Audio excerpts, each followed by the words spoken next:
Dalam video ini kita akan membahas tentang konservasi sumber daya alam. Baik, langsung saja. Berikut poin-poin yang akan kita bahas dalam video. Poin yang pertama, dari pengertian konservasi itu sendiri. Selanjutnya yang kedua, tujuan dari konservasi. Lalu yang ketiga, metode yang digunakan dalam sebuah konservasi. Nanti akan kita tampilkan juga contoh-contohnya di Indonesia. Dan yang terakhir, keempat, itu manfaat yang kita dapat pada konservasi tersebut. Yang pertama, pengertian konservasi. Apa sih konservasi itu? Pasti teman-teman ada yang belum tahu kan? Nah, jadi konservasi secara umum adalah pelestarian atau perlindungan. Secara harfiah, konservasi berasal dari bahasa Inggris. Conservation yang artinya pelestarian atau perlindungan juga. Sedangkan menurut Undang-Undang Nomor 5 Tahun 1990 tentang konservasi sumber daya alam hayati serta ekosistemnya, yaitu pengelolaan sumber daya alam hayati yang pemanfaatannya dilakukan secara bijaksana untuk menjamin kesinambungan persediaannya dengan tetap memelihara dan meningkatkan kualitas keanekaragaman dan nilainya.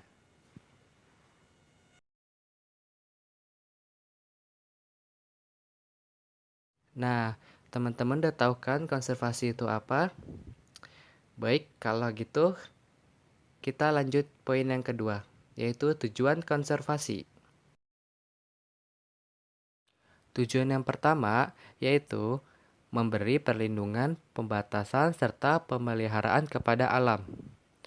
Tujuan ini berguna agar menghindari kemungkinan terjadinya kerusakan, apalagi kepunahan pada salah satu komponen yang menjadi pembentuk dari lingkungan tersebut. Sehingga akibat kerusakan atau kepunahan komponen tersebut bisa menyebabkan ketidakseimbangan ekosistemnya.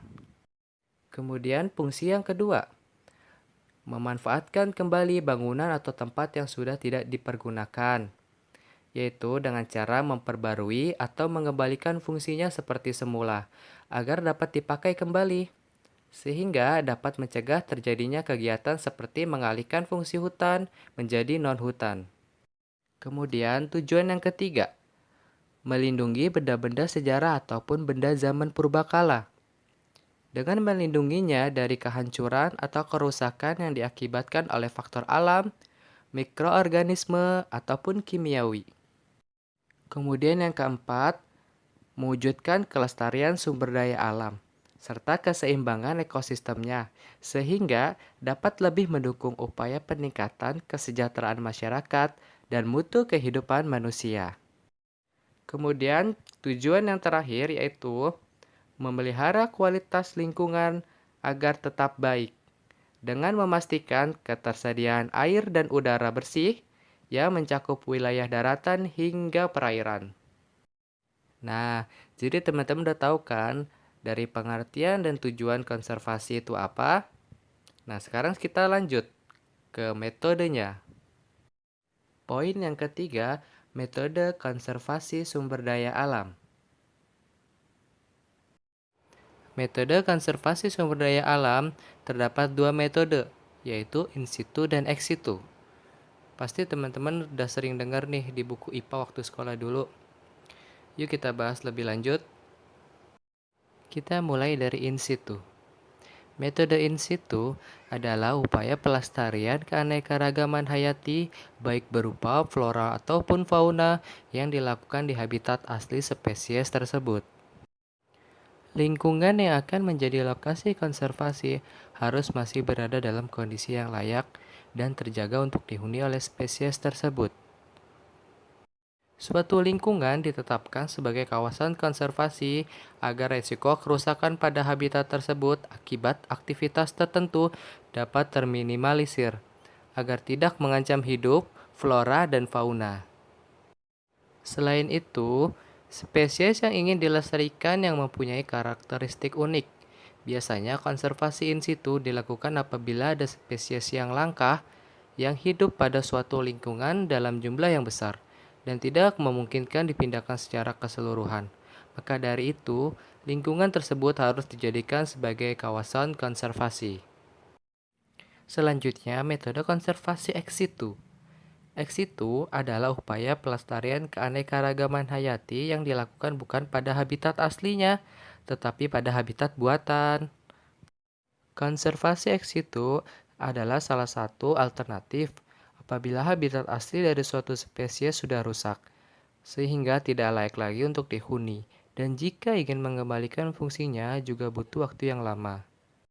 Syarat membuat habitat buatan untuk spesies yang terancam adalah wilayah habitat aslinya tidak terlalu luas, dan populasi spesies tersebut juga tidak besar.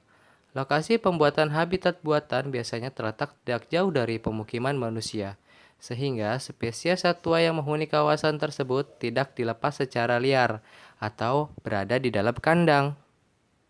Barusan sudah kita bahas tentang pengertian metode konservasi in situ dan ex situ. Nah, kemudian beralih ke bentuk pelestarian in situ dan ex situ.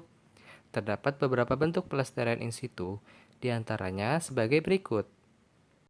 Bentuk pelestarian in situ pertama yaitu Taman Nasional. Taman Nasional adalah kawasan pelestarian alam baik daratan maupun perairan yang mempunyai ekosistem asli. Dikelola dengan sistem zonasi yang dimanfaatkan untuk penelitian ilmu pengetahuan, pendidikan, menunjang budidaya, budaya serta pariwisata dan rekreasi. Salah satu contoh taman nasional yang terkenal di Indonesia adalah Taman Nasional Ujung Kulon. Siapa sih yang nggak tahu ini? Taman Nasional Ujung Kulon terletak di bagian paling barat Pulau Jawa. Kawasan Taman Nasional ini pada mulanya meliputi wilayah Krakatau dan beberapa pulau kecil di sekitarnya, seperti Pulau Hadelem, Pulau Pecang, dan Pulau Panaitan.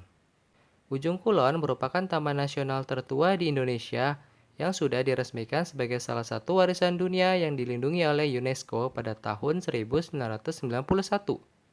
Karena wilayahnya mencakupi hutan lindung yang sangat luas, sampai saat ini kurang lebih 50 sampai dengan 60 badak hidup di habitat ini. Bentuk pelestarian in situ yang kedua yaitu cagar alam. Cagar alam adalah kawasan suaka alam yang karena keadaan alamnya mempunyai kekhasan tumbuhan, satwa, dan ekosistemnya, atau ekosistem tertentu yang perlu dilindungi dan perkembangannya berlangsung secara alami. Salah satu contoh cagar alam yaitu cagar alam Pangandaran. Dahulunya merupakan kawasan konservasi sumber daya alam. Pangandaran semula merupakan tempat perladangan penduduk. Pada tahun 1922, ketika Y.H. Ken menjadi residen Priangan, diusulkan menjadi taman buru. Pada waktu itu dilepaskan seekor banteng, 3 ekor sapi betina, dan beberapa ekor rusa. Karena memiliki keanekaragaman satwa yang unik dan khas serta perlu dijaga habitat dan kelangsungan hidupnya, maka pada tahun 1934 status kawasan tersebut diubah menjadi Suaka Marga Satwa dengan luas 530 hektar. Ya, bentuk pelestarian yang ketiga dari in situ yaitu Suaka Marga Satwa. Kawasan Suaka Marga Satwa adalah kawasan suaka alam yang mempunyai ciri khas berupa keanekaragaman atau keunikan jenis satwa yang untuk kelangsungan hidupnya dapat dilakukan pembinaan terhadap habitatnya. Berikut salah satu contoh dari pelestarian Suaka Marga Satwa, yaitu Taman Nasional Komodo. Taman Nasional Komodo terletak di daerah Provinsi Nusa Tenggara Timur, dan Taman Nasional ini juga sangat dekat dengan Kepulauan Sumbawa, Provinsi Nusa Tenggara Barat. Pada tahun 1980, Taman Nasional ini didirikan untuk melindungi komodo dan habitatnya. Di sana terdapat 277 spesies hewan yang merupakan perpaduan hewan yang berasal dari Asia dan Australia, yang terdiri dari 32 spesies mamalia, 128 spesies burung, dan 37 spesies reptilia. Bersama dengan komodo, setidaknya 25 spesies hewan darat dan burung termasuk hewan yang dilindungi karena jumlahnya yang terbatas. Tahun 1991, Taman Nasional ini diterima sebagai Situs Warisan Dunia UNESCO. Bentuk pelestarian in situ yang terakhir yaitu hutan lindung. Hutan lindung merupakan kawasan hutan yang karena keadaan alamnya diperuntukkan untuk mengatur tata air, pencegahan bencana banjir dan erosi, serta pemeliharaan kesuburan tanah. Hutan lindung pertama yang ada di Indonesia adalah Hutan Lindung Sungai Wain. Hutan lindung ini berada di kota Balikpapan. Kalimantan Timur. Hutan ini memiliki luas 9.782 hektar. Hutan lindung Sungai Wain merupakan habitat alam bagi orangutan, bekantan, dan tumbuhan endemik. Hutan lindung di Balikpapan dikelola oleh pemerintah Kalimantan Timur sebagai objek wisata alam. Barusan sudah kita bahas bentuk-bentuk pelestarian dengan metode in situ. Selanjutnya kita akan bahas bersama bentuk-bentuk pelestarian metode ex situ. Bentuk pelestarian ex situ yang pertama yaitu kebun binatang. Teman-teman pasti udah banyak yang tahu tempat ini. Jadi kebun binatang adalah tempat hewan dipelihara dalam lingkungan buatan dan dipertunjukkan kepada publik untuk kepentingan konservasi, pendidikan, penelitian, dan rekreasi. Contohnya adalah kebun binatang Ragunan. Kebun binatang Ragunan merupakan salah satu kebun binatang di Indonesia yang berada di kota Jakarta. Tempat wisata keluarga ini mempunyai luas sekitar 140 hektar. Dengan luas ini, kebun binatang Ragunan menjadi kebun binatang kedua terluas di dunia setelah yang ada di Kanada. Kebun binatang ini didirikan pada tahun 1864. Di dalamnya terdapat berbagai koleksi yang terdiri dari 295 spesies dan 4.040 spesimen. Bentuk pelestarian ex situ yang kedua yaitu kebun botani. Kebun botani atau disebut juga kebun raya adalah suatu lahan yang ditanami berbagai jenis tumbuhan yang ditunjukkan untuk keperluan koleksi, penelitian, konservasi, pendidikan, dan wisata. Contoh dari kebun botani yaitu Kebun Raya Bogor. Kebun raya ini telah menjadi salah satu ciri khas dari kota Bogor. Kawasan dengan luas 87 hektar ini telah didirikan sejak tahun 1817 atas prakarsa dari Sir Stamford Raffles, seorang kebangsaan Inggris yang menjabat sebagai gubernur Jawa pada waktu itu. Pohon-pohon di kawasan ini sudah berumur ratusan tahun. Ada lebih dari 17.000 spesies termasuk jenis bunga anggrek yang langka. Pohon-pohon yang ada di sini tidak hanya berasal dari dalam negeri tetapi banyak pula yang berasal dari luar negeri. Yang selalu menarik untuk disaksikan adalah saat berkembangnya bunga bangkai Rafflesia arnoldi di tempat ini. Kita lanjut ke poin yang terakhir yaitu yang keempat. Manfaat dari konservasi sumber daya alam. Ada 5 manfaat dari konservasi sumber daya alam yang telah kami rangkum.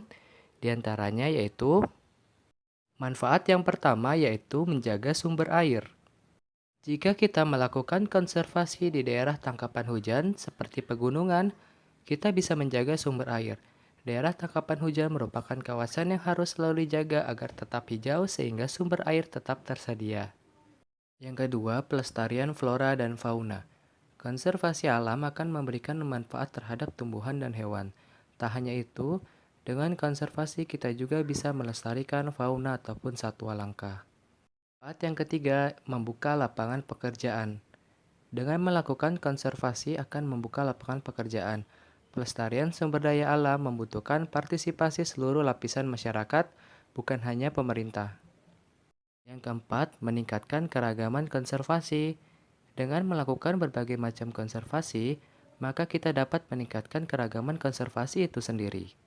Dan manfaat yang terakhir yaitu meningkatkan produksi sumber makanan. Dengan adanya konservasi, kita juga bisa mengimbangi bahan pangan dengan laju pertumbuhan.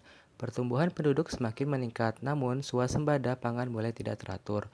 Untuk itu, konservasi alam akan membantu kita mempertahankan swasembada pangan. Manfaat-manfaat di atas tidak bisa kita dapatkan jika kita hanya diam dan menunggu. Lakukan satu hal kecil akan lebih berarti. Hal ini juga akan membantu untuk meningkatkan kesadaran masyarakat akan pentingnya konservasi alam, baik untuk diri sendiri maupun untuk lingkungan.